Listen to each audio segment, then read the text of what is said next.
நீங்களே சொல்லுங்க, அதில் என்ன இருக்கு? அட பரவாயில்ல, நீங்கள் சொல்லுங்க. வணக்கம் வியூவர்ஸ், வெல்கம் பேக். எப்படி எங்கள் ஆள் இன்னைக்கு ஸ்டைலாக சொன்னாரா? ஸ்டைல் வரையில் கீழே விழுந்துருப்பேன். என்னென்னமோ பேசுறாரு. நேற்று ஐபிஎல் பார்த்தீங்களா? Massive bro. ஆனால் ஆர்சிபியோட ரெக்கார்டை பீட் பண்ணது தான் ஹைலைட்டு. 7 ரன்னுக்கு 6 விக்கெட்டு, 3 டக் அவுட்டு, 2 ஒரு ரன்னு. வாட் அ பிட்டி. அதில் என்னன்னா எல்லாரும் என்ன வேண்டிட்டு இருந்தாங்க தெரியுமா? அவன் நிறைய பேர் ஆர்சிபியோட ரெக்கார்டு, அதெல்லாம் பெரிய ரெக்கார்டு இல்லை, 49 ரன்னுக்குள்ள 49க்கு ஆல் அவுட் ஆயிருந்தாங்க. அதை பீட் பண்ணிடுவோமா அப்படின்னு சொல்லி பார்த்தாங்க. அவங்க 71 அடிச்சிட்டாங்க, 70 அடிச்சிட்டாங்க, 70க்கு மேலே அடிச்சிட்டாங்க. ஆமாம், இல்லை 70 அடிச்சிட்டாங்க. ஆர்சிபி ஒரு விக்கெட் வித்தியாசம், சாரி ஒரு விக்கெட் விழுந்து 71 அடிச்சிட்டாங்க. ஆர்சிபி பயங்கரமான டீம்ல. ஆமாம், இப்போ ஓரளவு பரவாயில்லைங்க. நிறையா யங்ஸ்டரை பிடிச்சி போட்டு விளாண்டுக்கிட்டு இருக்கான். ஆமாம், விராட் கோலி மாதிரி யங்ஸ்டர்ஸ்லாம் அங்கே மாஸ் பண்ணுறாங்க. நான் விராட் கோலி ஐயோ நான் சொல்கிறேங்க, விராட் கோலியே யங்ஸ்டர் மாதிரி தான் இருக்காப்ல. பட் ஃபிட்டு செம்ம ஃபிட்டுங்க உண்மையிலே. அவர் 49 RCB versus KKR 2017. 58 RR versus RCB. அதில் 58 அடிச்சது ஆர்ஆர். சரியா? எப்போ? 2009. 2023 59, அதுவும் ராஜஸ்தான் ராயல்ஸ் தான். ஆமாம், இந்நேரம் ஆர்சிபி இந்த டீட்டெயிலாம் நாங்கள் கேட்டவா அப்படின்னு பார்த்து. ஏன் ஆர்சிபி ஏன் கேட்க போகிறாங்க? 75 ரன் அடித்து தப்பிச்சிட்டான்டா. ஆமாம், டெல்லி கேபிட்டல்ஸ். ஆமாம், இது என்னன்னா ஏதோ அடிக்க தெரியாதவ கல்லி கிரிக்கெட் விளையாடுற மாதிரி போல்டு யாக்கர் முர்ரா அப்படி புவனேஸ்வர் குமார் ஸ்டெம்ப் அப்படி பறக்குது ஓடு அப்படின்னு. சிஎஸ்கே வந்து மும்பைக்கு அகைன்ஸ்டா 2013 வாங்கேடே ஸ்டேடியம், அவங்களோட ஸ்டேடியம்ல 79 ஆல் அவுட். எஸ்ஆர்கே டென்ஷன் ஆக போறான். நான் எப்போ உங்களை சிஎஸ்கே படிக்க சொன்னான்னு கேட்க போறான். சிஎஸ்கேவோட லோயஸ்ட் ஸ்கோர்ஸ் என்னெல்லாம் அப்படின்னு பார்த்தீங்கன்னா 97, 79 தான் இருக்கிற லோயஸ்ட். திரும்பி மும்பை இந்தியன்ஸ்க்கு அகைன்ஸ்ட் 2022 97, அப்புறம் வந்து கல்கட்டா நைட் ரைடர்ஸ்க்கு அகைன்ஸ்டாக வந்து 103, அப்புறம் 109க்கு ஆல் அவுட்டு. அது வந்து ராஜஸ்தான். ஏன் அவங்கள பற்றி தேவையில்லாம பேச இல்லை, அவங்கள பற்றி பேச வேணாம் இங்கே, தேவையில்லாது. அடுத்து இது முடிஞ்சு போச்சு. அடுத்து நம்ம பரத் ப்ரோ எனக்கு ஒன்று அனுப்பிச்சிருந்தாரு. என்னது? மின்சி குவோ வந்து ஒரு ட்வீட் போட்டிருந்தா. அப்படி மெர்சி சிவாவா? மின்சி குவோ இந்த ஆப்பிள் லீக்ஸ் எல்லாம் போடுவார் இல்லைங்க. சரி, அதெல்லாம் விடுங்க. அவர் என்ன போட்டிருக்காருன்னா, ஓப்பன் ஏஐ ஃபோனு வந்து ரிலீஸ் பண்ண போகிறாங்க. எல்லாம் அங்கே ஒர்க்கு நடந்துக்கிட்டு இருக்கு. சரி, ப்ராசஸர் வந்து நம்ம மீடியா டெக்டையும் கனெக்ஷனில் இருக்காங்கலாம், ஸ்னாப் ட்ராகன்ட்டையும் கனெக்ஷனாக இருக்காங்கலாம். 2 பேர்கிட்டையும் கூட்டி சேர்ந்து ப்ராசஸர் தயாரித்து ஆப்பெல்லாம் ஒரு மேட்ரே இல்லைங்க. நாங்கள் பண்ணுறோங்க, ஏஐ வச்சு எல்லாத்தையும் இன்டகிரேட் பண்ணி எல்லாத்தையும் சோழியை முடிக்கிறோங்க, முக்கியமாக இந்த ஆப்பில் முடிக்கிறோங்க அப்படின்னு சொல்லியிருக்காங்களா? சரி, ஓகே. இப்படிலாம் எல்லாரும் வசனம் வந்து பக்கமாக பேசிட்டு அப்புறம் ஆப்பிள் இன்டகிரேட் பண்ணிட்டு அமைதியாக போயிடுறாங்க. நானும் பார்த்துக்கிட்டு இருக்கேன். இப்படி புது ஃபோனே ஆரம்பிக்கிறாங்க. அதாங்க, இது எப்படின்னு சொல்கிறேன்னா, ஒரு தடவை வந்து உங்களுக்கு ஐடியூன்ஸ் அப்படிங்கிறது மியூசிக் பிளேபேக் சர்வீஸில் ஒன் ஆஃப் த பெஸ்ட்டாக பார்த்தாங்க. ஸோ அப்போ என்ன ஆகுதுன்னா, ஐடியூன்ஸை வந்து மற்றவங்களாம் யூஸ் பண்ணாங்க. மோட்டரோலாவாக இருக்கட்டும், வேறு ஒரு சில பிராண்ட்ஸாக இருக்கட்டும், அவங்களோட ஃபோனில் வந்து மியூசிக் பிளேயர் அப்படிங்கிற அடிப்படையில் வரும்போது ஐடியூன்ஸ் யூஸ் பண்ணாங்க. சிடியே கொடுத்தாங்கன்னா பார்த்துக்கோங்க ஐடியூன்ஸுக்கு. சரி, அதெல்லாம் ஒரு காலங்க. நாங்கள்லாம் சரி, இப்போ இவங்க என்ன நிஜமாவே வந்து இவங்க ஏஐ பேஸ் பண்ணி வரும்போது எல்லா மாடல் எல்லாமே இந்த Q4 2026 எல்லாத்தையும் முடிக்கிறாங்க. அதை முடிச்சு இல்லை, இவர் சும்மா எல்லாத்தையும் என்ன முடிக்கிறாங்க சொல்லுங்க. அதான் அந்த மாடல்லாம் எப்படி இருக்கணும், எல்லாத்தையும் சரி எப்படி இருக்கணுமா, அதெல்லாம் இன்னும் ஒன்றும் போடலைங்க. இது வரைக்கும் எதுவுமே இல்லாதப்போ இவ்வளோ பேசுகிறானுங்கன்னா இன்னும் 4 விஷயம் ஏபிசிடிலாம் தெரிஞ்சிருச்சுன்னா இன்னும் முடிக்கிற 2027 லாஸ்ட்டுக்குள்ள டிவைஸ் வரிய வருதுங்க. 27 இல்லாட்டினாக்கா 28 ஃபர்ஸ்ட்ல டிவைஸ் வருதான். என்ன நான் அந்த மேட் இன் இந்தியா Xiaomi 15 வாங்கிப்பேன் போங்க. அது பேர் என்னங்க? ஓபிள். ஆமாம், ஓபிள் ஃபோன். அது புதுசாக இருந்துச்சுங்க பார்க்க. அது என்ன இந்த மாதிரி இந்த ஃபோனை பின்னாடி பார்த்தீங்கன்னா நீங்கள் அந்த ஃபோனை பார்க்க வேண்டாம். சரி, அப்படியே வந்து காட்டு திருப்புங்க. ஆமாம், அப்படியே தானே இருக்குது. அவன் என்ன பண்ணிட்டான், மேலே இருக்கிற இடத்துல ஃப்ளாஷ் வச்சிட்டான். ஆனால் இது 13 மாதிரி இருக்குதுல்ல, கொஞ்சம் 13 இது கூட கொஞ்சம் ஒரு மாதிரியா இருக்கு. இல்லை, உங்கள் ஃபோன் தான் அது. என் ஃபோன் தான். டிபி அடிச்சிட்டாங்க. சரி விடுங்க, இதை வித்துட்டு அதை வாங்கிக்கோங்க. ஒரே மாதிரி இருக்குல்ல. அது சரி. இது 8 எலிட்டுங்க. அது 7300 தானேங்க. 74ல 74 73 7400. 74 பாரதிதாசா ஜேசுதாசான்னு உங்களுக்கு பற்றி தெரியும். 7400 உங்களுக்கு 50 MB லிட்டியா 600 சென்சார் ஆம்ல 50 MB அதெல்லாம் இருக்கட்டும். ஒரு 50, ஒரு 8, ஒரு 2 அது எல்லாத்தையும் கூட்டினா 60 வருது. 60ங்கிறது ஒரு அற்புதமான நம்பர், உங்களுக்கு நல்லா செட் ஆகும் 6 உங்களுக்கு. அதை 0 கூட்டுங்க 6 பாருங்க, நிறைய கருத்துக்களில் கூட 6லேருந்து 60 வரையும் தான் சொன்னாங்க. எனக்கு 40 தான் ஆகுது. அதனால தான் சொல்கிறேன் 60ல் வாழ்க்கை எப்படி இருக்கும் அப்படிங்கிறது நீங்கள் இப்போயே கண்டுபிடிக்கலாம். அந்த ஃபோன் வாங்கினா வேண்டாம். ஃப்ளாக்ஷிப் கேமரா மாடியூலாம் ப்ரோ, அவங்க தான் போட்டிருக்காங்க, நான் போடல. ப்ரிசிஷன் அலுமினியம் அலாய், மற்ற யாருமே அந்த அளவுக்கு ப்ரிசிஸாக பண்ணலையா. ஸ்மூத் ஃப்ராஸ்டட் கிளாஸ் ஃபினிஷ் பண்ணியிருக்காங்களாம். ஸோ அதுவும் வந்து ஒரு அற்புதமான விஷயம் போட்டிருக்காங்க. அப்புறம் 4K HDR சப்போர்ட் இருக்கு. ஸ்டெபிலைசேஷன் வந்து கிம்பல் ஸ்டேஜில் இருக்கும் அப்படின்ற மாதிரி இருக்கு. நைட் ஷாட் சூப்பராக எடுக்கலாமா. ஸோ அந்த 50 MB வந்து சாதாரண சென்சார் இல்லை, அது ஒரு சோனி சென்சார் வித் OIS தான். ஆமாம், ப்ரோ கிரேட் 50 MB கேமராவான். டே டைம்லையும் நைட் டைம்லையும் ஃபோட்டோ செம்மையாக எடுக்குமா. மேட் ஃபார் கிரியேட்டர்ஸ் தான். வேற எப்போ அப்படியா? நம்ம காமேஷ் ப்ரோக்காக ஃபோன் பண்ணியிருக்காங்க. டுயல் கேமரா மோட் இருக்கு, 2 கேமரா அட் டைம் யூஸ் பண்ணலாம். அவ்வளோதான். எங்களால் வாங்கிடுவார் ப்ரோ. இந்த ஃபோனை ஆர்டர் பண்ணி ரிவ்யூக்கு எங்களுக்கு கொடுக்குறாரு. இந்த காமேஷ் ப்ரோக்கு இப்பயும் அனுப்பி விட்றேன். இந்த ஃபோனு தான் காமேஷ் ப்ரோ, தட்டி தூக்குங்க. பெசல்லெஸ் தான், பெசலே கிடையாது அந்த ஃபோனில். 1080p ஃபுல் HD பேனலாம், 128 ரெஃப்ரெஷ் ரேட்டாக, AMOLED பேனலாம், 6.67 இன்ச்சான். டால்பி விஷன், டால்பி அட்மாஸ் எல்லாமே இருக்கான். போதுங்க, பேஜ் போயிட்டே இருக்காங்க ப்ரோ. ஸ்டீரியோ ஸ்பீக்கர்ஸ் தான். நீங்கள் தானே அன்னைக்கு சொன்ன அவங்க ப்ராடக்ட்டுக்கு அவங்க பெருமை பேசாம வேற யாரும் பெருமை பேசுவாங்க. இல்லை, டென்சாரோட பவர்ஃபுல் வேறு போட்டிருக்காங்களே. போட்டிருக்காங்களே ஏதோ 10 lakh, அதாவது 1 million. இது வந்து இவரா சொன்னதுங்க. அவங்க அன்டூ நீ சரி, எத்தனை பேர் நீங்கள் அன்டூ பெஞ்ச் மார்க்கெல்லாம் பார்த்து ஃபோன் வாங்கிட்டு இருக்கீங்க சொல்லுங்கள். ஒன்று எல்லாரும் சொல்லுவாங்களா, எல்லாரும் அப்படி தான் வாங்கிட்டு இருக்கோம், நீங்கள் கொஞ்சம் புது அன்டூ பார்த்து போடு அப்படின்வாங்களா. என்ன பண்ணுவீங்க? 20% மோர் பவர் எஃபிஷியன்ட்டா. முடியலையாடா இன்னும். எபிக் தெர்மல் எஃபிஷியன்சி நினைக்கிறேன், அதான் முடிஞ்சிச்சு. திருப்பி பஸ்ல இருந்து வந்துருச்சு. போதும், இது பெறதுக்கே பயங்கரமான ஆளா இருக்கீங்களே. அப்போ நூபியா சைட்ல கூட இவ்வளோ டீட்டெயில்ஸ் நான் பார்த்தது இல்லையே. இதுல இருந்து இதெல்லாம் ரொம்ப அநியாயம். நூபியாவுக்கு இதுக்கு ஏதாவது இல்லை ப்ரோ, இவ்வளோ ஸ்லைட்ஸ் எல்லாம் யார் ப்ரோ போட்டா? இவ்வளோ ஃபீச்சர்ஸ், இவ்வளோ பவர் பேக்டு காம்பினேஷன்ஸ் எங்கே பார்த்துருக்கீங்க நீங்கள்? ஸோ மேசிவ்ங்க. ரெஸ்பெக்ட்டுங்க Hubble, we respect you. Looki L1 LOOKI அப்படிங்கிற ஒரு டிவைஸ் எப்படின்னா, கழுத்தில் இப்படி தொங்க போட்டு பூனைக்குட்டி மாதிரி இருக்குது.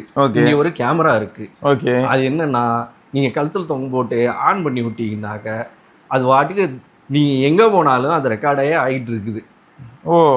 ரெக்கார்ட் ஆகி என்ன ஆகுதுன்னா, அந்த எண்ட் ஆஃப் த டே அதுவே ஒரு வீடியோ மாதிரி அன்னைக்கு நடந்த இம்பார்ட்டன்ஸ் இல்லை ஒரு முக்கியமான உங்கள் சந்தோஷமான தருணங்கள் அந்த மாதிரி விஷயங்களை அது ஸ்டோர் பண்ணி உங்களுக்கு வீடியோவாக தருது. ஒன்றும் இல்லைங்க, நாள் முழுக்க அப்போ வீடியோ எடுத்துருது. ஆமாம், அதில் ஒரு பேஸ் ஸ்டோரேஜ் ஒன்று இருக்கும் போல. ஆமாம், அன்னைக்கு டே எடுத்த வீடியோ எல்லாத்துலேயும் கடைசியில் ஒரு கிளிம்ஸ் அப்படின்ற மாதிரி, ஒரு சம்மரி மாதிரி, இல்லாட்டி ஒரு ட்ரைலர் மாதிரி, இல்லாட்டி ஒரு ஃபர்ஸ்ட் லுக் மாதிரி. ஓகே, இன்ஸ்டாகிராம் அந்த மாதிரி ஏதாவது போட்டுக்கிறதுக்கு அது யூஸ் ஆகும். அது எப்படி ப்ரோ யூஸ் ஆகும்? நாள் முழுக்க 24 மணி நேரம் வந்து பார்த்தீங்கன்னா, அது அன்னைக்கு ஆஃபீஸில் இருக்கும்போது ரெஸ்ட் ரூம் கூட தான் போயிட்டு வந்திருப்பீங்க. அதுக்காக எல்லாத்தையும் வீடியோ எடுத்து வச்சு அது பாட்டுக்குள்ளே ஸ்டிச் பண்ணி ஒரு வீடியோ கொடுத்துருச்சுன்னா என்ன பண்ணுவீங்க? நல்ல கேள்வி. அடுத்த கேள்வி அதெல்லாம் அடுத்து திரும்பி எல்லாம் கேட்கலாம் முடியாது. ஒரு தடவை போயிட்டு வந்து மாட்டினீங்கனாலே முடிஞ்சு. இது வந்து நிஜமாவே எந்த விதத்தில் யூஸ்ஃபுல்லாக இருக்கு? விளாக் அந்த மாதிரி இது யூஸ் ஆகும் போட்டிருக்கு. அப்படின்னா ஃபோன் இருக்குயா, நான் விளாகுக்கு இதில் வேற கழுத்தில் ஒன்று தொங்க ஒன்றும், அடுத்து வேற எங்கேயாவது ஒன்று தொங்க ஒன்று. அதை நீ இப்படி வச்சுக்கிட்டே போக வேண்டாம், இல்லை இப்படி அந்த கிம்பலை வச்சுக்கிட்டு இப்படியே பிடிச்சிட்டு போகட்டா. அதில் கழுத்தில் தொங்க விட்டாக்க இப்படியே மாட்டிக்கிட்டு அது வாட்டி. சரி, நீங்கள் அப்படி இப்படி ஷேக் ஆனீங்கன்னா மாறும், அப்புறம் இப்படி திரும்பினீங்கன்னா வேற ஆங்கிளுக்கு மாறிடும். நான் எதிர்பார்த்த ஃப்ரேமே அது ஒன்று.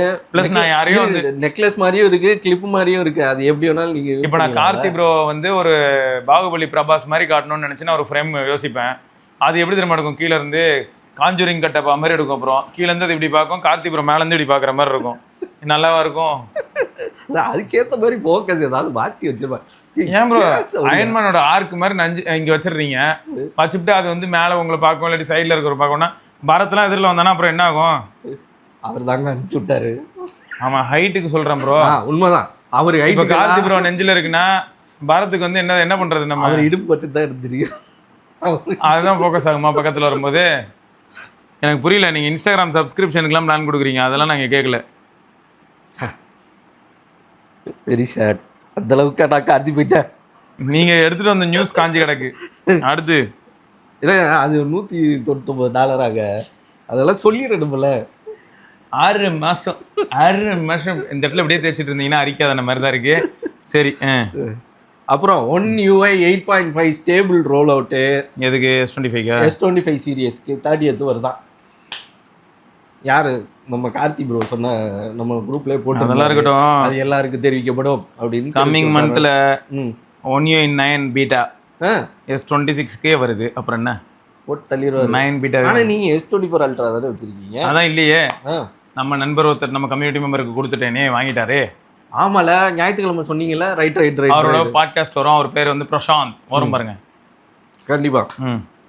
அப்புறம் இந்த ஆப்பிள் அற்புதமான பிரைசிங்கா இருக்கு. என்னது இதெல்லாம் முதல்ல சொல்ல மாட்டீங்களா? என்னது? 300 X300 FE exclusive price bro 1,20,000. அதெல்லாம் பார்த்துட்டு சரி இதை சொன்னாங்க இவர் கண்டிப்பா என்னைய கலாய்ப்பாருன்னு தான் அதை எடுக்கவே இல்லை. கலாய்ப்பாருன்னு இல்லைங்க, X300 FE இருந்ததுன்னா பாக்ஸ்ல இருக்கிற MOP MRP ஏதோ ஒன்று அது வந்து 1,19,999 ரூபா மட்டுமே இருந்ததுன்னா விற்கிறது 80,000 வச்சுப்போம்.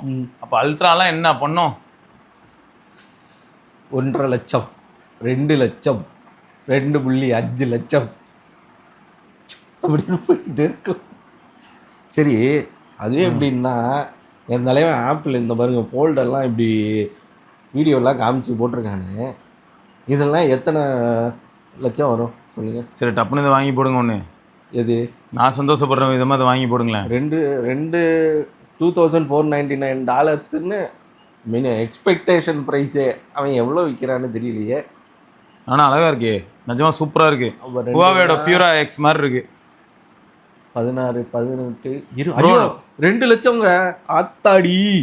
இந்தியாவில் வந்து ஆமாம், இது டிரான்ஸ்ஃபர்னே 2 லட்சம். இல்லை நிஜமாவே $2,500 ஆமா? ஷியோரா? இல்லை, ஒரு எக்ஸ்பெக்டட் ப்ரைஸ் தானே போட்டிருக்கான். எனக்கு என்னமோ டவுட்டாக இருக்குது. $2,000 கீழே தான் வரும்னு தோணுது. 2,500 நல்லவனா ஆப்பிள். அதில் இருக்க போகிற நிறைய லிமிடேஷன்ஸ் தான் இருக்கும் என்ன கேட்டால். இத்தனை வருஷம் உருட்டுலாம் உருட்டி வச்சு உங்களுக்கு எண்ட் ஆஃப் தி டே வந்து பார்த்தீங்கன்னா ஃபோல்டபுள் டிவைஸ்னு வரனால எப்பயுமே வந்து ஒரு நார்மல் ஸ்லாப் டிவைஸ் அளவுக்கு வந்து நிறைய விஷயங்கள் அதெல்லாம் பண்ண முடியாது. ஸோ ஆக மொத்தம் என்ன ஆகிடும்னா, எப்படி கேலக்ஸி ஃப்ளிப் வந்து கம்மியாக இருக்கு, ஆனால் அல்ட்ரா மேசிவான ப்ரைஸில் இருக்கு. அதுக்காக என்ன உங்களுக்கு ப்ரோ மேக்ஸை விட இது கம்மியாக இருக்கும் நான் சொல்கிறேன். ஆனால் ப்ரோ மேக்ஸோட கொஞ்சம் எனக்கு இதை பார்க்குறப்பெல்லாம் இந்த விண்டோஸ் ஒரு டிவைஸ் விட்டாங்கல்ல. கரெக்ட் தான் ப்ரோ. அவங்க வந்து சர்ஃபேஸ் ஃபோன், சர்ஃபேஸ் டியோன்னு சொல்லிட்டு ஃபோன் விட்டாங்க. 2 ஜென்ரேஷன் விட்டாங்க. அது ஒன்றுமே நடக்கல. அவங்க கம்பெனியில் இருக்கிறவங்களே அதை யூஸ் பண்ணலன்னு ஒன்று அவங்க டிஸ்கண்டினியூ பண்ணிட்டாங்க. ப்ராப்ளம் என்னன்னா, எனக்கு தெரிஞ்சது வந்து $2,000 கிட்ட அப்படின்னா ஓகே. $2,500 வந்து விளங்காது. அந்த பிரைஸ்க்கு வாங்குறதுக்கு ஆள் இருக்காங்கிறது உண்மைதான். பட் ஒரு எந்தூசியாஸ்ட் வந்து முன் வந்து வாங்க முடியுமா அப்படின்னா சத்தியமா முடியாது. ஒரு வாரத்துக்கு முன்னாடி நம்ம ஒரு நியூஸ் பார்த்தோம் பார்த்தீங்களா?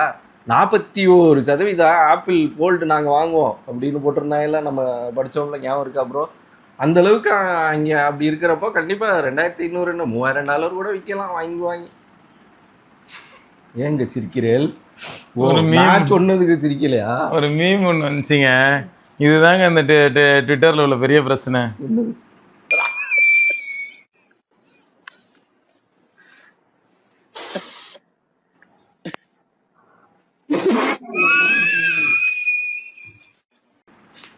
எல்லாரும் லோயஸ்ட் டோட்டல் பற்றி டிஸ்கஸ் பண்ணிட்டு இருக்காங்க.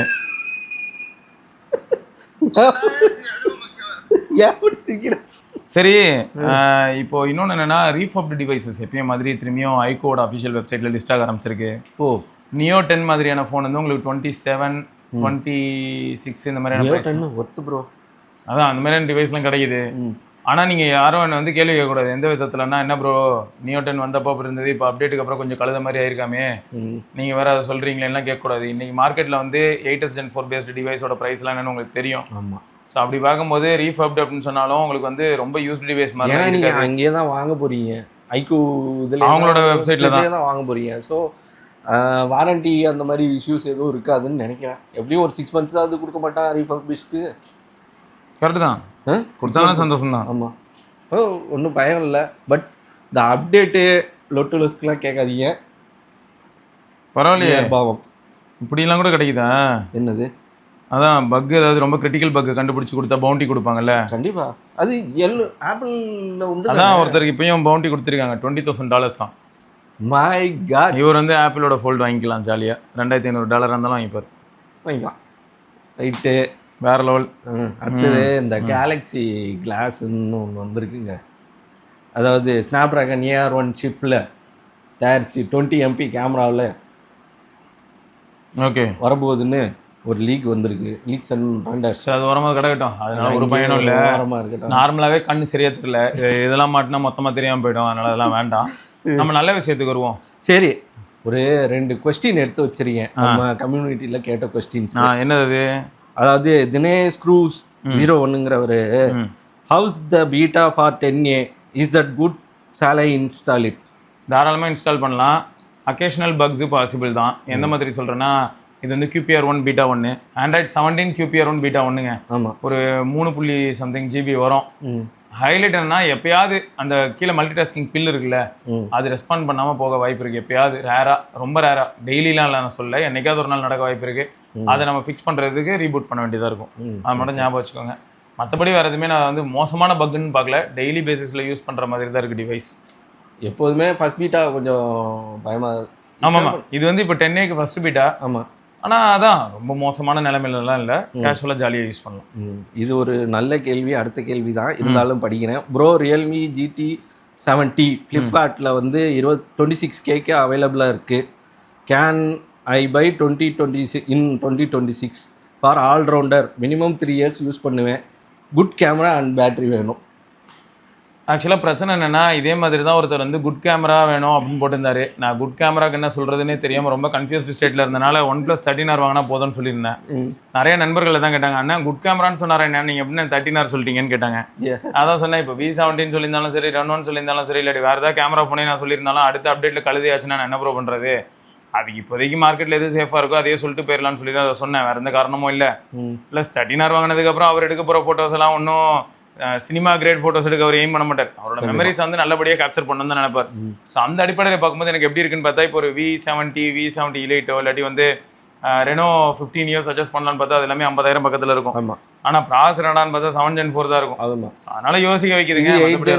12/512 41 சம்திங்.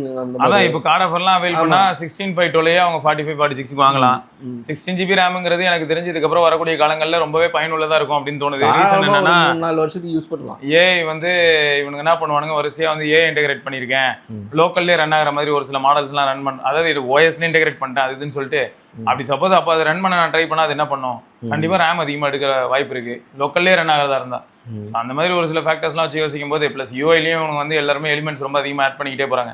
கேஷுவலான இன்ட்ராக்ஷன்ஸ்க்கே இப்போலாம் ரேம் அதிகமாக தேவைப்படுது. 12 GB ரேம் என்ன பண்ணுதுன்னா 4 ஆப் ஓப்பன் பண்ணி 5வது ஆப் போகும்போது கில் பண்ணி விட்டு. ஸோ அதனால 16 GB ரேம் சம்வாட் சேஃப்னு தோணுது.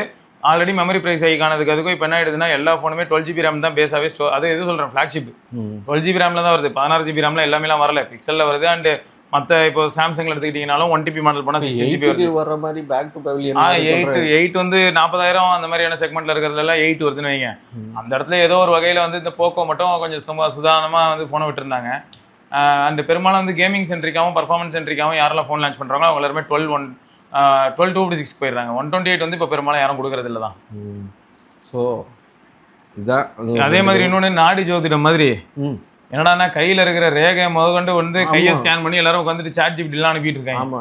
அது ஜோசியம் சொல்லுதுன்ற பேர்ல இவங்க அனுப்புறாங்க. அதை பத்தி பிரச்சனை இல்லை. இவரோட ஐடென்டிட்டியை யாராவது தூக்கிட்டாங்கன்னு வைங்க. இப்போ வந்து ChatGPT சர்வர்ல கிடக்குது. இப்போ இவரோட கை ரேகையிலேருந்து எல்லாமே கொடுத்துட்றாரு. மொத்தமா அந்த கையை அப்படி பச்சக்கன்னு ஸ்கேன் பண்ணி அனுப்பிடுறாரு. நாளை பின்ன ஏதாவது பிரச்சனைன்னு என்ன பண்றது? எல்லாத்தையுமே சும்மா பிரைவேட்டா பப்ளிக் டேட்டா பேஸ்ல எங்கெல்லாம தூக்கி போடுற மாதிரி இருக்கு. இவர் யாருன்னு சொல்லி இவரை யாராவது ஸ்டால் பண்ணி ஆஃபீஸ் வரைக்கும் வந்தாங்கன்னா ஃபோன் அன்லாக் பண்ணி அவரோட கேபின் எல்லாமே அன்லாக் பண்ணலாம். தாராளமா உங்க டேட்டாவை நீங்களே கொடுக்குறீங்க, வச்சுக்கோங்க. ஏன்னா ஆல்ரெடி இங்கே பாருங்க, நம்ம எல்லாரும் ஒரு கேள்வி கேட்கலாம். இப்போ ஃபோன்லலாம் வந்து இப்போ ஆப்பிளில் வந்து என்ன பண்ணுறேன், ஃபேஸ் ஸ்ட்ரக்சர்லேருந்து எல்லாமே ஃபேஸோட 3D டேட்டா கொடுத்துட்றேன். அப்போது ஆப்பிளோட இது ப்ரீச் ஆச்சுன்னா என் ஃபேஷியல் ஸ்ட்ரக்சர், ஃபேஸ் இது ரிலேட்டடான ஆத்தென்டிகேஷனுக்கான டேட்டா வந்து எல்லாருக்கும் கிடைச்சிடும். அதே மாதிரி இப்போ நம்ம யூஸ் பண்ணக்கூடிய ஆண்ட்ராய்ட் ஃபோன்லையுமே ஃபிங்கர் பிரிண்ட் வந்து லோக்கலில் தான் இருக்கு. அப்போ வந்து இந்த பிக்சல் இல்லாட்டி வந்து சாம்சங்லாம் என்ன சொல்லுவாங்கன்னா, இந்த ஃபிங்கர் பிரிண்ட் டேட்டா எல்லாமே எங்கே இருக்குன்னா நாக்ஸில் இருக்கு, இவன் டைட்டானியம்ல இருக்குன்னு சொல்கிறான். பட் மற்றவங்களாம் எப்படி அதை ஹேண்டில் பண்ணுறாங்கன்னு நமக்கு இன்னி வரைக்கும் ஒரு கேள்விக்குறி தானே. சப்போஸ் யாராவது வந்து டிவைஸை ஹேக் பண்ணி கண்ட்ரோல் எடுத்தாங்க அப்படின்னா நம்ம ஃபிங்கர் பிரிண்ட் டேட்டாவே எடுக்கிறதுக்கான வாய்ப்பு இருக்குதானேன்ற மாதிரி ஒரு பாயிண்ட் வருதுல்ல. உண்மையை சொல்லப்போனா என்ன ஆப்பில் இருந்தாலும் சரி, கூகுளாக இருந்தாலும் சரி, எந்த ஃபோனாக இருந்தாலும் சரி, நீங்கள் எந்த நிமிஷம் இன்டர்நெட்டை ஆன் பண்ணுறீங்க, you are prone to hack. நீ என்ன டேட்டா வேணாலும் அவங்களால எடுக்க முடியும். ஸோ உண்மைதான். இந்த உருட்டுக்களை எல்லாம் தயவு செஞ்சு நம்பிடாதீங்க. எப்படி ஓகே. அதே சமயம் உங்களுக்கு இன்டெல் தரப்புலேருந்து Core i5 320ன்னு சொல்லிட்டு பார்த்துருப்பீங்களே, லோ மிட் ரேஞ்ச் ப்ராசர்னு, நியூ மிட் ரேஞ்ச் ப்ராசர் அது. அது ஆமாம், ஆப்பிளோட A18 Pro விட ஒரு 20% நல்லா பர்ஃபார்ம் பண்ணுதான். A19 Pro விடவும் நல்லா இருக்கும் அப்படின்னு சொல்கிறாங்க. ஸோ இந்த A19 Pro A18 Proங்கிறதெல்லாம் ஃபோனோடதுங்கிறத மறந்துடாதீங்க. ஆமாங்க. அவன் வந்து கம்பேர் பண்ணது லேப்டாப்புக்கு அவங்க எம் சீரிஸ் சிப் தானே யூஸ் பண்ணுவாங்க. ஆமாம், எம் சீரீஸில் வந்து எம்லேயே வந்து எங்கங்க A18ங்கிறது அவன் இந்த இப்போ நியோ லேப்டாப்புக்கு தானே கொடுத்துருக்கா அப்படி. ஆமாம், ஐயா அதை அவன் அது ஒரு ஃப்ளாக்ஷிப்பாகவே கருதலையே. இவன் என்ன யோசிக்கிறாங்கன்னா அது ஏன் அப்படி பண்ணியிருக்காங்க அப்படின்னு பார்த்தா மெயின் ஃபேக்டர் என்னவா இருக்கும் அப்படின்னு தோணுதுன்னா, நியோ மாதிரி ஒரு லேப்டாப்பு அப்போ ஏன் இன்டெல் சைட்லேருந்து எல்லாம் வரக்கூடாது, இன்டெல் பேஸ் பண்ணியும் வரலாம் அப்படிங்கிறத வந்து ஹிண்ட் பண்ணுறாங்களே தவிர மற்றபடி வேற எதையும் அவங்க வந்து சாலிடிஃபை பண்ணலாம் இங்கே ட்ரை பண்ணல. இப்போ எம் சீரிஸ் பொறுத்த வரைக்கும் உங்களுக்கு அல்ட்ரா இன்டெல்ல வந்து ப்ரோ இப்போதைக்கு முதல்ல மாதிரி ரொம்ப ஒரு காலத்தில் அவங்க மட்டும்தான் இருந்தாங்க. ஸோ அதனால அப்படி தெரிஞ்சிச்சான்னு தெரியல. இப்போ ஸ்னாப் ட்ராகன் எக்ஸெட்ரா சிப்ஸ் எல்லாம் வந்துடுச்சு. ஸோ என்னமோ இன்டெல் வந்து அண்டர் பர்ஃபார்மிங் மாதிரியே தோணுது மாதிரியே இருக்குது. இல்லை அது அண்டர் பர்ஃபார்ம் பண்ணுதோ இல்லையோ, பட் நம்ம வந்து என்ன ஆயிடுச்சுன்னா மார்க்கெட் ஃபுல்லாகவே வந்து ஆம் பேஸ்டு இல்லாட்டி ஆப்பிள் சிலிக்கான் இதை பற்றியே பேசி எல்லாத்தையும் எல்லாரும் மறந்துட்டாங்க அப்படி சொல்லணும். இன்டெலும் ஏஎம்டியும் ஒரு பக்கம் அவங்களோட முடிஞ்ச அளவுக்கு நிறைய விஷயங்கள் மாற்றிட்டு நொறுக்கிட்டு இருக்காங்க. தனியாக ஏஐ வச்சு விளாண்டுக்கிட்டு இருக்கிற அப்படி. அது என்னமோல தமிழில் என்னமோ குறிப்புணர்ந்து செயல்படுதலா அப்படியே என்னமோ சொல்லுவாங்க. அது மாதிரி ட்விட்டர் அதாவது எக்ஸ் வந்து இவரோட மனசு தெரிஞ்சு அது வந்து ஒர்க் ஆகிட்டு இருக்கு. பரவாயில்ல, கை வச்சா அது ராங்கா போகுமாடா அப்படிங்கிற பாட்டு எப்படி இல்லைங்க. நிறைய விஷயங்கள் இந்த மாதிரி தான் வந்து நான் சொன்ன வாக்கியங்களை ஹைலைட் பண்ணி போட்டு பார்த்துங்க. குவாட் பெசல்லெஸ் ஃபோன் ஓப்போல வர வாய்ப்பு இருக்கு. வேற லெவல் மேசிவாக இருக்கு, ரொம்ப அழகா இருந்ததுங்க. இந்த மாதிரி ஃபீடெல்லாம் எனக்கு காமிக்கவே மாட்டேங்கிறேன். என்ன எக்ஸ் எலான் மஸ்க் அது நீங்க இந்த ஃபீடை ஓப்பன் பண்ணி பாருங்க, ஏதாவது கசம்சம் மேட்டர் இருந்துச்சு. அப்படி சொல்ல ப்ரோ, ஸ்லோவா சொன்னேன் பாருங்க. என்னை வாடுறதே அவருக்கு போப்பா போச்சு. சரி பார்த்தீங்களா, அவர் வந்து இளமை திரும்புதே அப்படின்னு பாட்டெல்லாம் பாடிக்கிட்டு இருக்காரு. ஆமாம், காலேஜ் டேஸ் ஃபோட்டோஸ். ஆமாம், அது ஏதோ வீடியோலாம் ஒர்க் பண்ணிக்கிட்டு இருக்காங்களாம், பார்த்துக்கங்க. ஆப்பிளில் ஒரு புது பக் வந்திருக்குங்க, ரொம்ப பிடிச்சிருந்தது. ஃபோன் சுவிட்ச் ஆஃப் ஆச்சுன்னா சுவிட்ச் ஆன் ஆகாது. ஒயர்லெஸ் சார்ஜிங்கில் கனெக்ட் பண்ணி ஒரு 10-15 நிமிஷம் வெயிட் பண்ணால் சுவிட்ச் ஆன் ஆகுமா. ஸோ நீங்கள் ஒயர்டு சார்ஜிங்கில் கனெக்ட் பண்ணாலும் சார்ஜ் ஆகாதான். நல்லா ப்ரோ, ப்ரோ பார்த்தீங்களா, சிச்சுவேஷனுக்கு ஏற்ற மாதிரிலாம் டைலாக் பேசுகிறாரு. வேறு லெவல் தான். அப்புறம் OnePlusல இப்பயும் ப்ராசஸிங் இப்படி தான் இருக்கா? இல்லை ப்ரோ, நல்லா இம்ப்ரூவ்மெண்ட் ஆகிருக்கு. இது இந்த மாதிரியெல்லாம் இதெல்லாம் வந்து 11ல் OnePlus 11 அப்படி தான் இருக்கும். ஒரு ஒளி கட்டது அதான் எனக்கும் பாருங்க, நான் இதை அந்த ஃபோனுக்குள்ளேருந்து வெளில வர ஜீனி மாதிரி இருக்கேன். ஆமாம், மனசாட்சியே இல்லாத ஒரு ப்ராசஸிங் அது. இது என்ன 60 அந்த மாதிரி ப்ரோ. OnePlus 11R அதில் வர ப்ராசஸிங் உங்களுக்காக. ப்ளஸ் எவ்வளோ பேருக்கு இன்னும் ஞாபகம் இருக்கு 960 FPS ஸ்லோ மோஷன். இது இவரோட ஷார்ட்ஸில் இருக்குது ப்ரோ. இது அந்த பலூன் பஸ்ட் ஆகுறது நீங்கள் தேடி பார்த்தீங்கன்னா கிடைக்கும் உங்களுக்கு. இந்த மாதிரி நிறைய கிளிப்ஸ் நான் வந்து ஆல்ரெடி டைமிங்கில் அது வந்து ஒரு மேஜிக். இது ஸ்லோ மோஷன். இதுங்க இந்த ஃபோட்டோகிராஃபிக்கு மட்டும்தாங்க ஒரு டைமை ஃப்ரீஸ் பண்ணுற ஒரு சக்தி இருக்குது, வேறு எதுலேயுமே கிடையாது. நீங்கள் கூட மறந்துடுவீங்க. பெயிண்டர்ஸும் பண்ணுவாங்க, ஓவியங்கள் அவங்க மைண்டில் இருக்கிறத வரைவாங்க. நீங்கள் நின்னீங்கன்னா உங்களை பார்த்து அப்படியே வரைவாங்களா? டைமை ஃப்ரீஸ் பண்ணுதா? ஆமாம் ப்ரோ, ஃபோட்டோ வந்து அப்படியே என்ன ஆயிடுதுன்னா அது டைமை ஃப்ரீஸ் பண்ணுறது. நீங்கள் அங்கே நின்றுட்டு இருந்தீங்கல்ல, அந்த டைமை வந்து அங்கே ஃப்ரீஸ் பண்ணிட்டாங்க. எவ்வளோ 1 hour ஃப்ரீஸ் பண்ணி வச்சிருப்பாங்க. இது அப்படி கூட கிடையாது, ஸ்பிளிட் ஆஃப் செகண்ட்ஸில் எடுத்துக்கிறது. அதனால தான் என்ன ஆயிடுதுன்னா, போஸ்ட் சரியில்லைன்னா அப்படியே சரியில்லாமல் வந்துடும். அவர்னா வந்து நம்ம இப்படி வச்சிருந்தாலும் கூட அவர் அழகாக வந்து எங்கேயோ ஒரு படித்த ஞாபகம், ஃபஸ்ட்டு ஃபோட்டோ வந்து ப்ராசஸ் ஆகிறதுக்கு 8 மணி நேரமோ என்னமோ எடுத்துச்சுன்னு ஒரு எங்கேயோ படித்த ஞாபகம். பட் கரெக்டாக என்னன்னு தெரியல. பட் நான் நாளைக்கு பார்த்துட்டு வந்து கரெக்டாக சொல்கிறேன். ஓகே. ஸோ ஃபோட்டோகிராஃபி அப்படிங்கிறது ஒரு பெரிய ஃபோட்டோ. அது இல்லை, மெமரியே வந்து அதை பேஸ் பண்ணி நிறைய நமக்கு வந்து ட்ரிகர் ஆகும். நேற்று கூட ஒரு 1.5 மணி நேரம் வந்து கூகுள் ஃபோட்டோஸ் ஆப்பை உட்காந்து நோண்டிட்டு இருந்தேன். ஏன்னா அதில் அவ்வளோ ஃபோட்டோஸ் இருக்கு என்கிட்ட. நேற்று மாதிரி ஒரு 3 மணி நேரம் பாட்டு கேட்டுருப்பேன் என் வாழ்க்கையில். இவ்வளோ நேரம்லாம் ட்ரெயினில் வரையில் கேட்குறது வேற விஷயம். பட்டு அப்பா எவ்வளோ பாட்டு, பழைய பாட்டு. ஒரு பாரு அந்த காலத்தில் சிறுத்தை குட்டி மாதிரி இருந்திருக்காரு. 808 யூஸ் பண்ணி ஃபோட்டோ எடுத்ததெல்லாம் வந்து ஊட்டியா கொடைக்கிறதா? ஊட்டி 808ல எடுத்த ஃபோட்டோ. இது இந்த ஷூட்டிங் பாயிண்ட்னு நினைக்கிறேன் நீங்கள் எடுத்தது. ஏதோ பொட்டானிக்கல் கார்டன் மாதிரி ப்ரோ. பொட்டானிக்கல் கார்டன் இது இருக்காது ஒன்று, குணா குகை இல்லாட்டி அந்த அப்பெல்லாம் நான் போக மாட்டேன். எப்பயும் அதெல்லாம் நான் ரசிக்கவே மாட்டேன். நான் ஃபோட்டோ எடுக்கணும்னு போவேன். குகையில் போய் நான் என்ன பண்ண போகிறேன்? ஆனால் அந்த ஓரத்தில் இந்த மாதிரி தாங்க பைன் ஃபாரஸ்ட். இது வந்து நார்மல் இந்த கார்டன் செம்மையாக இருக்கும். நான் ஒரு தடவை தாங்க போயிருக்கேன். ஆனால் மேசிவ்ங்க எங்காலு. கட் சரி சரிங்க, இதோட இந்த உரையை முடிச்சுக்கிறோம். இதுக்கு மேலே பாடி தாக்காது எனக்கு சீரியஸ்லி. சரி ஓகே, அதை அங்கேயே நிறுத்துவோம். ரைட்டுங்க, தொடர்ந்து நம்ம இன்னொரு பதிவில் சந்திப்போம். ஆக்சுவலாக ஐஃபோனோட சாம்பிள்ஸும் ஒரு சில சாம்பிள்ஸ் வந்து ஐஃபோனில் எடுத்த ஃபோட்டோஸ் எல்லாம் நான் அட்டாச் பண்ணுறேன். எப்படி எஸ்ஆருக்கு அட்டாச் பண்ணுவோம், பார்த்துட்டு எப்படி இருக்குன்னு சொல்லுங்கள். ஏன்னா எடிட் பண்ணால் கொஞ்சம் அட்ராக்டிவாக மாறுது, எடிட் பண்ணலன்னா ரொம்ப கேஷுவலாக இருக்குது. எனக்கு வந்து நோக்கியா டேஸை ஞாபகப்படுத்துகிற மாதிரி இருக்குது. வர அவுட்புட்ஸ் எல்லாமே ரொம்ப ஓவர் குக் பண்ணாமல் தான் வருது. ஆமாம், நோக்கியா வந்து எப்படி ஓவர் குக் பண்ணாமல் ஃபோட்டோ கொடுக்கும், நம்ம எடிட் பண்ணலாம். அந்த மாதிரி ஐஃபோனும் ஓவர் குக் பண்ணாமல், ஓவர் ப்ராசஸ் பண்ணாமல் நேச்சுரலான ஃபோட்டோஸை கொடுக்குது. நம்ம அதை எடிட் பண்ணாலுமே வந்து டீட்டெயில்ஸ் எல்லாம் ரீட்டைன் ஆகுது. அதுதான் இருக்கிறதுலே நல்ல விஷயமா இருந்தது. சரி, அதான் உங்ககிட்ட சொல்லணும்னு நினச்சேன், சொல்லிட்டேன். ஸோ பார்ப்போம், பார்த்துட்டு நீங்களும் உங்கள் கருத்துக்களை சொல்லுங்கள். நாளைக்கு இதோட ஏதாவது பெட்டர் அட்மிஷன்ஸ் தான் எடுத்துகிட்டு வரப்பாங்க. அப்படியா? நம்பலாமா? நம்பிக்கை அது அப்படியே வாழ்க்கை. அப்படியா? சரி, நம்புகிறேன். ஓகேங்க, பார்க்கலாம். பை.